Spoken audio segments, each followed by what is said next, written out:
Hello, Miss Clark's class. Hello, Miss Abby's class. Today I am going to be reading you a book. This book, the name of it is called Encounter by Jane Yolen, and I really hope that you like it. This book is historical fiction. Um, I'm going to give you opportunities while I read to stop every once in a while, and we're going to let you talk with a partner about what's going on in the story. So, right now, I want you to take a moment and tell a friend what you think historical fiction means.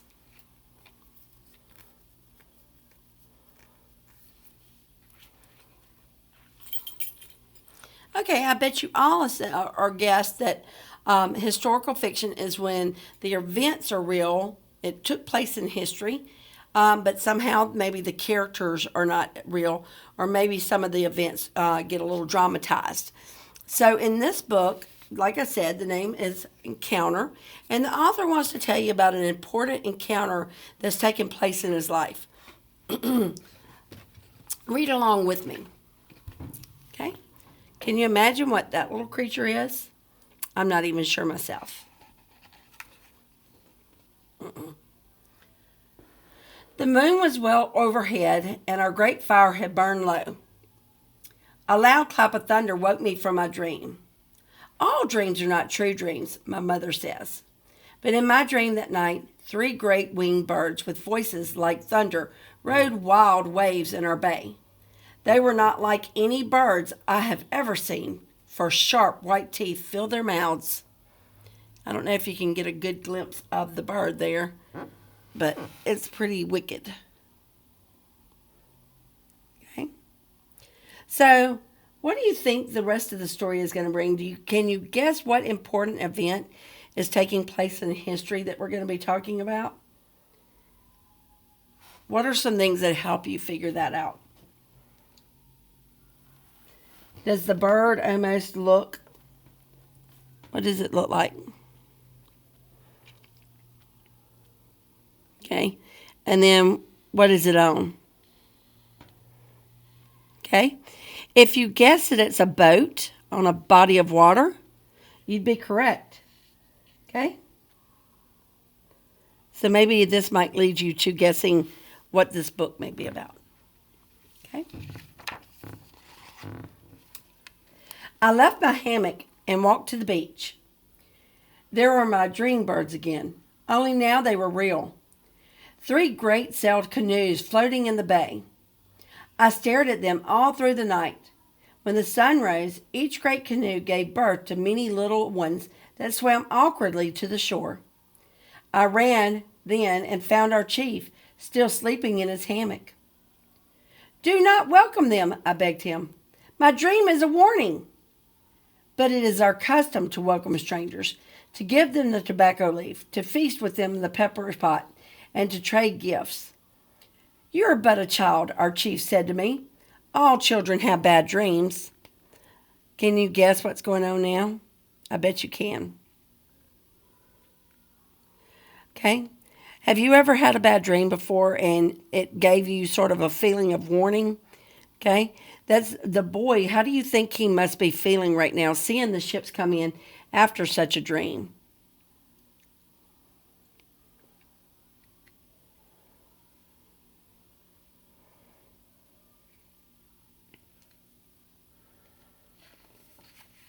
Okay, let's move forward. The baby canoes spat out many strange creatures, men, but not men. We did not know them as human beings, for they hid their bodies in colors like parrots. Their feet were hidden also, and many of them had hair growing like bushes on their chins. Three of them knelt before the chief and pushed sticks into the sand. Then I was even more afraid. I don't know if you can get a good look at the picture here, but I'm going to try and hold it up closer for you.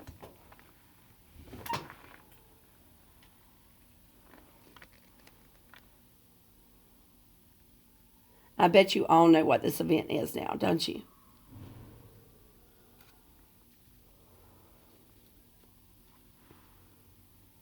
All right, so the main point of view.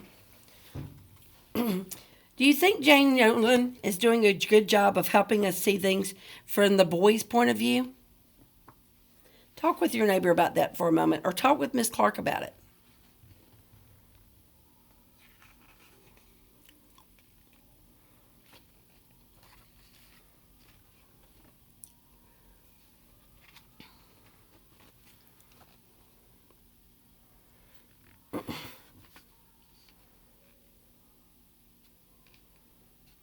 Our young men left for the shelters of the trees.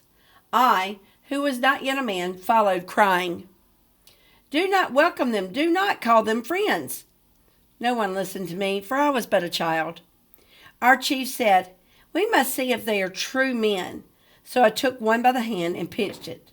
The hand felt like flesh and blood, but the skin was moon to my son.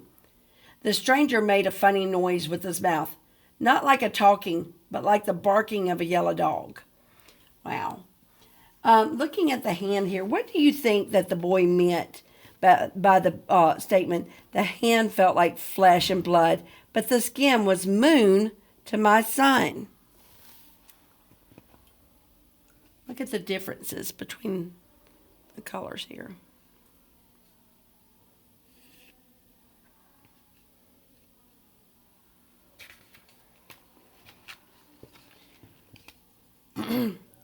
Our chief said to us, "See how pale they are? No one can be that color who comes from the earth. Surely they come from the sky." Then he leaped before them and put his hands up, pointing to the sky to show how he understood how far they had flown. "Perhaps they have tails," said my brother. "Perhaps they have no feet." Our young men smiled, but behind their hands so the guests would not feel bad. Then they turned around to show that they had no tails. Can you imagine what it would have been like to be a Native American seeing these men for the first time and having all kinds of wild thoughts about who they are and what they could do?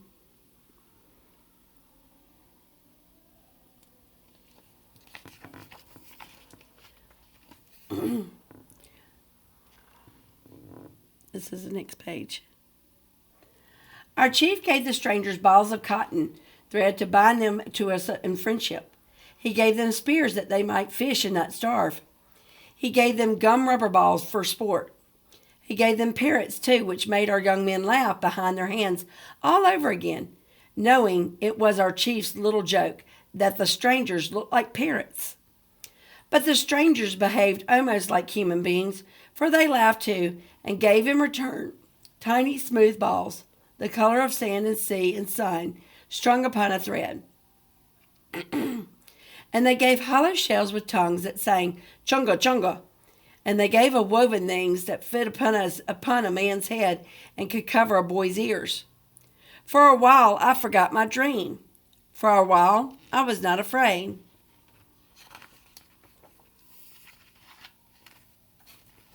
Oh, another great picture here. Look at that. Wow. So we built a great feasting fire and readied the pepper pot and yams and cassava bread and fresh fish. For though the strangers were not quite human beings, we would still treat them as such. Our chief rolled tobacco leaves and showed them how to smoke, but they coughed and snorted and clearly did not know about these simple things. What do you think about the reactions of the boys' people to the newcomers? Were they right to treat them so kindly?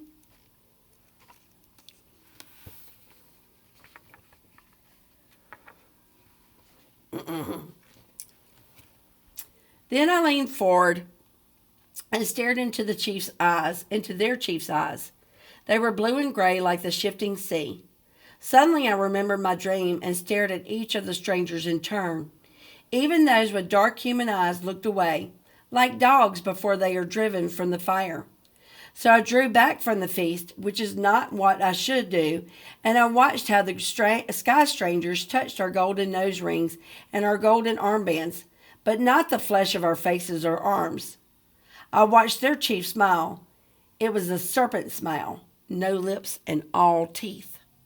I jumped up crying, "Do not welcome them!" But the welcome had already been given.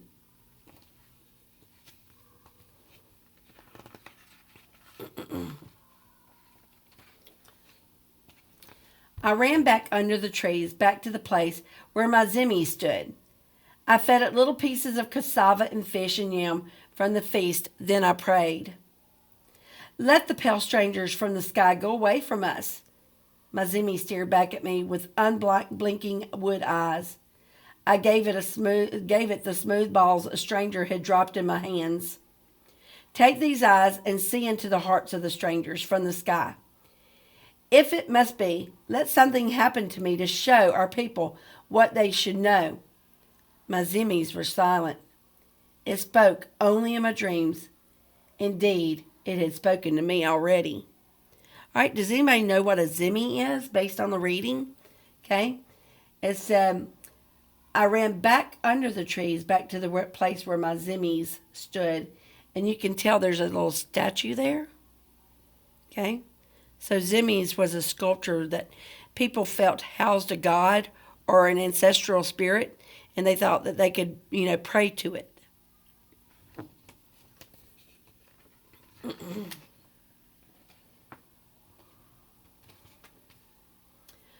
When I returned to the feast, one of the strangers let me touch his sharp silver stick. To show I was not afraid, I grasped it firmly as one would a spear. It bit my palm so hard the blood cried out. But still no one understood, no one heard. They did not hear because they did not want to listen. They desired all that the strangers had brought, the sharp silver spear, round pools to hold in their hands that gave a man back his face, darts that sprang from sticks with a sound like thunder that could kill a parrot many paces away. We were given none of these, only singing shells and tiny balls on strings. We were patted upon the head as a child pats a yellow dog. We were smiled at with many white teeth, a serpent smile. Okay, it seems like the boy can sense how the Europeans are looking down on him and his people. I want you to turn and talk about what clues does he have that there's danger.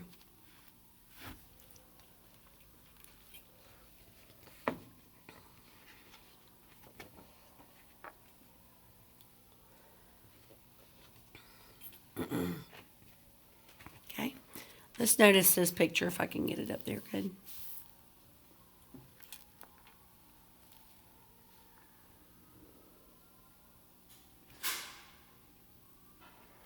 Okay. The next day the strangers returned to their great canoes. They took 5 of our young men and many parrots with them. They took me. I knew then it was a sign for my zimmies, a sign for my people.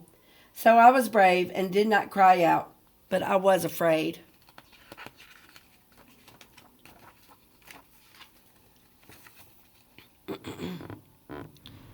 What's going on here? That night, while my people slept on shore, the great sailed canoes left our bay, going farther and farther than ever the strongest men could go. Soon the beach and trees and everything I knew slipped away until my world was only a thin, dark line stretched between sky and sea. What else was there to do? In the early morning, another land lay close enough to see. Silently, I let myself over the side of the great canoe. I fell down and down and down into the cold water. Then I swam to that strange shore.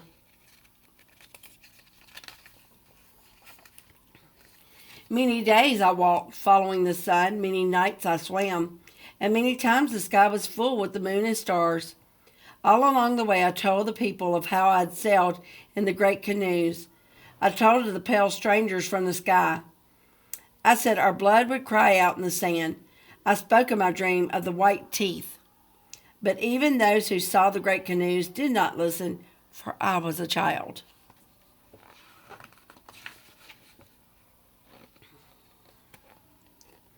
So it was we lost our lands to the strangers from the sky. We gave our souls to the gods. We took their speech into our mouths, forgetting our own. Our sons and daughters became their sons and daughters, no longer true humans, no longer ours. That is why I, an old man now, dream no more dreams. That is why I sit here wrapped in a stranger's cloak, counting the stranger's bells on a string, telling my story. May it be a warning to all the children and all the people in every land. So let's look at this picture right here. Why do you think Yolan decided to end the story with the boy as an old man looking like this?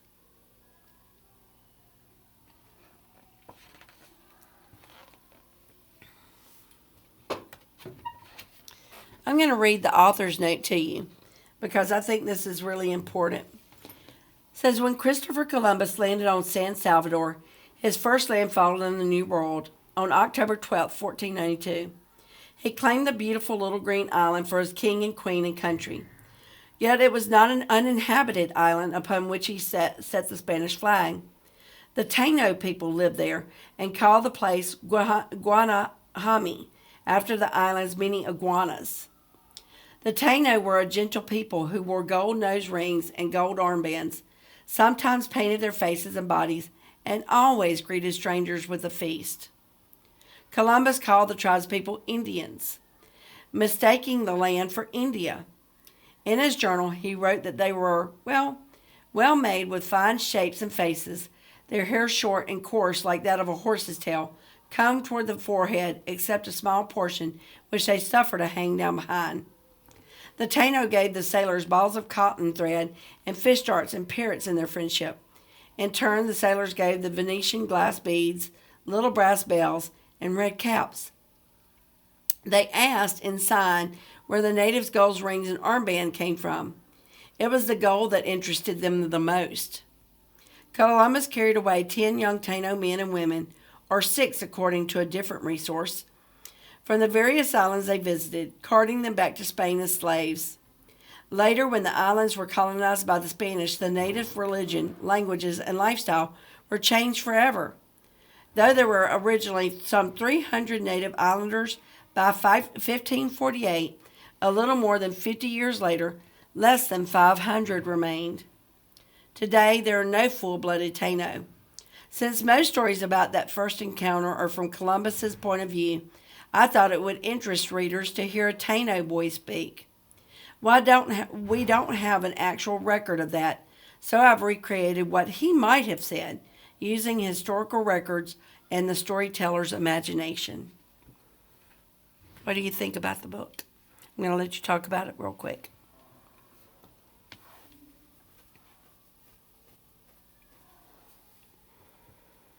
Some things I want you to think about is, why did the boy see that the others did not see? What did he notice and believe that others did not?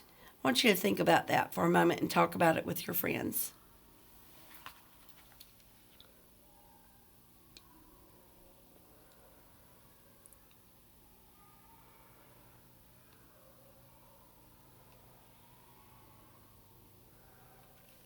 Going back to the end of the story, I thought was really good. When they had the old man sitting on the post. And I wanted to ask you, what message do you think the author was trying to tell us by telling us this story? And do you think the messages have any relevance to our world and how the world works today? And when we think about going to other countries, do you think there's any relevance?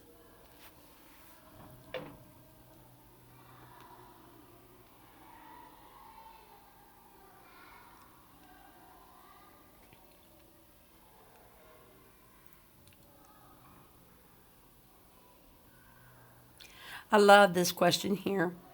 The story takes place over 500 years ago.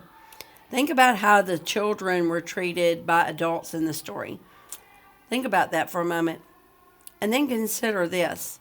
Are children treated differently today than they were in the story?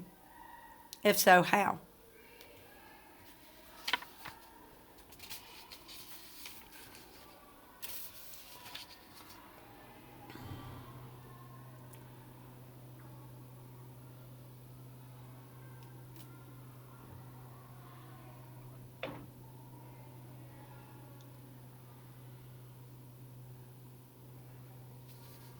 Okay, we have a writing challenge for you today, and I think it's one that you're going to like, okay?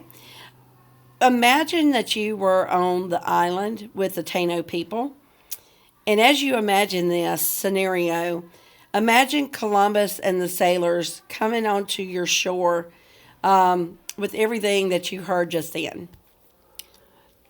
Think about that for a moment.